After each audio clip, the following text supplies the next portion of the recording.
নমস্কার, আমি পূরবী। আবার হাজির হলাম নতুন একটা ভিডিও নিয়ে। এই কাচের বোতল দুটিতে কাজ করানোর শখ আমার বর মহাশয়ের হয়েছিল বেশ কয়েকদিন আগে।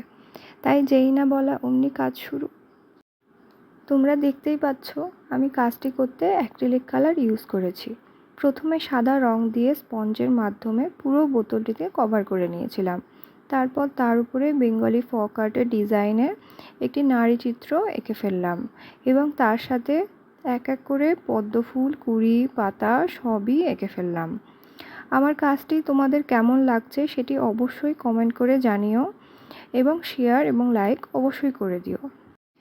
তোমাদের কমেন্ট আমার জন্য অনেক বেশি গুরুত্বপূর্ণ, কারণ তোমাদের কমেন্ট এবং তোমাদের কেমন লাগছে সেটা জেনেই, সেটা দেখতে পেয়েই আমি কিন্তু কাজ করার উৎসাহ আরও বেশি করে পাই।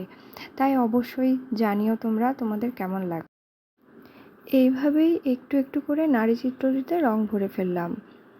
চুল, নাক, চোখ, ঠোঁট সমস্ত কিছুই রং করে ফেললাম। শাড়ির রংটি লাল দিলাম, ঠোঁট, টিপ সবই এঁকে ফেললাম এবং নীল রংটির ওপরে সাদা ডটগুলো কী যে সুন্দর লাগছিল। হলুদের ওপর লাল দিয়ে এই কারুকার্যগুলোও করে ফেললাম।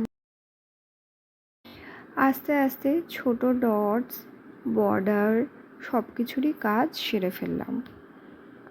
এবার তোমরাই বলো কাজটি কেমন লাগলো। এইরকমভাবেই আমি আরেকটি বোতলে আরেকটি পুরুষ চিত্র এঁকে ফেলেছিলাম সেই একই থিমে। এই কাচের বোতলগুলিতে জল দিয়ে তোমরা ইনডোর প্ল্যান্ট বা ময়ূরের পালক রাখতে পারো, দেখতে কিন্তু বেশ ভালোই লাগে। এবং আমার নতুন আর কি কাজ তোমরা দেখতে চাও অবশ্যই জানিও। ধন্যবাদ।